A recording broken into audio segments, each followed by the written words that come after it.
So today is the 14th of January 2021 and our target is I can compare and order fractions that are less than 1. So today we're looking at comparing proper fractions. Got no mixed numbers in there because they are all less than 1. So our first style of question we may get is finish the model to show 2/5 and 5/20.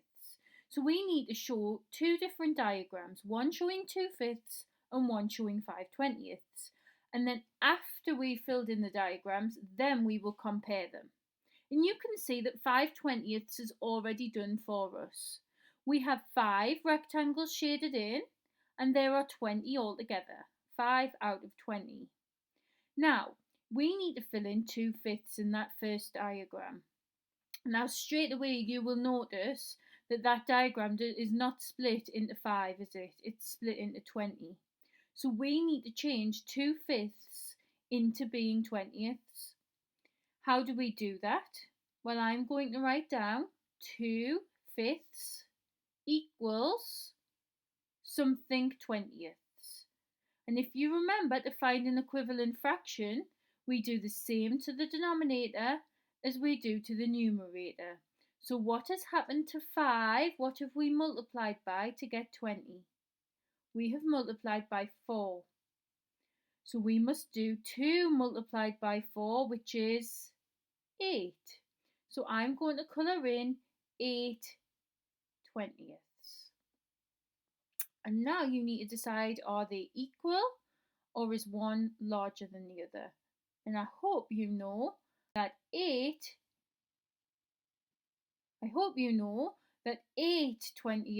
is more than 5/20. So it would look like that. Let us try another style of question you are going to do. Match the fraction with its representation, then put them in descending order. So it's asking us to do two different things.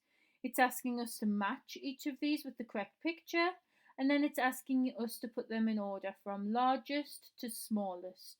Descending means it's going down, ascending means it's getting bigger. So we need to match the fraction with its representation. We have got 8/9, 11/18 and 2/3. And I need to work out what my diagrams are split into. So if I count up all of those little cubes, I will get 18 in each. So the easiest one to do first is 11/18 because it's already chopped into 18ths. So you need to count up the shaded squares and see how many has 11 shaded.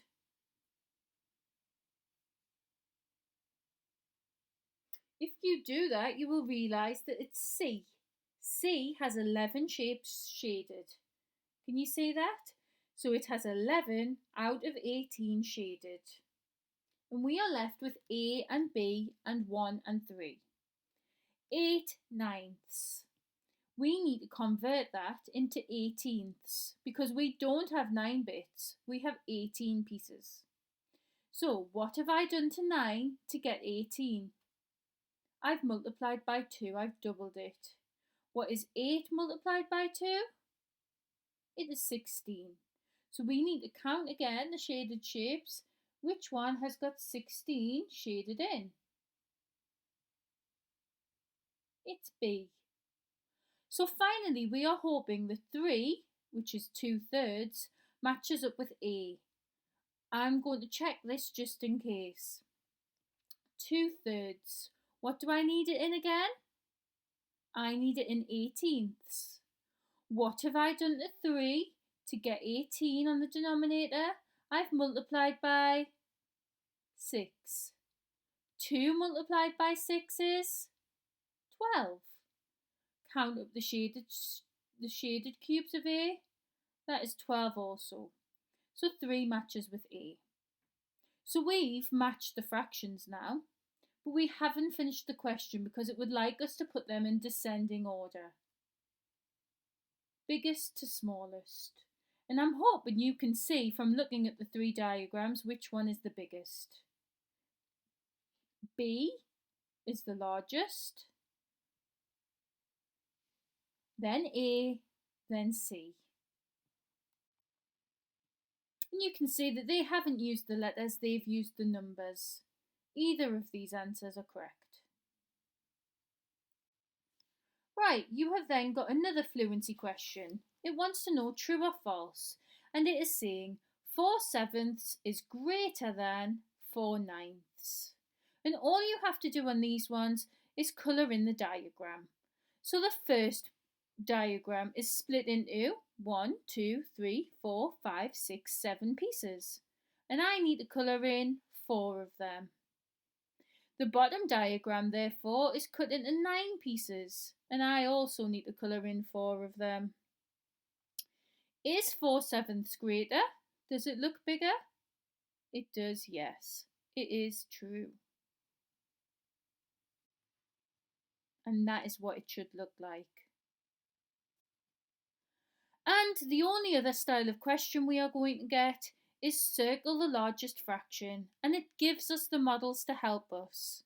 So 7/10. I need to colour in 7 pieces because it's already split into tenths. 3/5. I need to colour 3 pieces in because it's already split into fifths.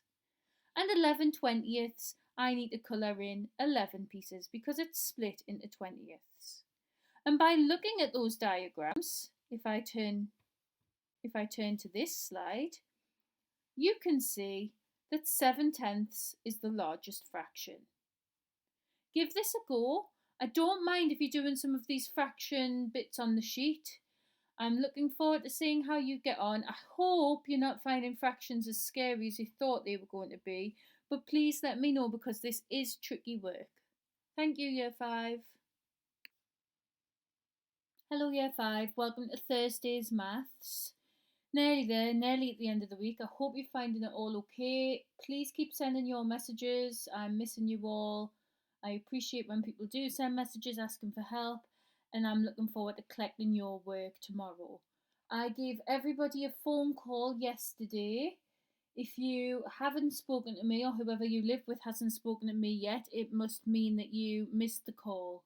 So I will be coming around on Friday, or Mr. Truick or Mr. Grayson, to your address to collect the work that you have completed so far. This is your maths starter for today, which again you'll find in the back of your yellow maths book.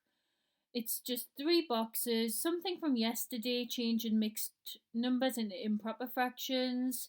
You have got something from earlier in the week with equivalent fractions, and at the bottom is a 4 operations Among Us question. So what you need to do is work through each of the questions and find out if there's an imposter.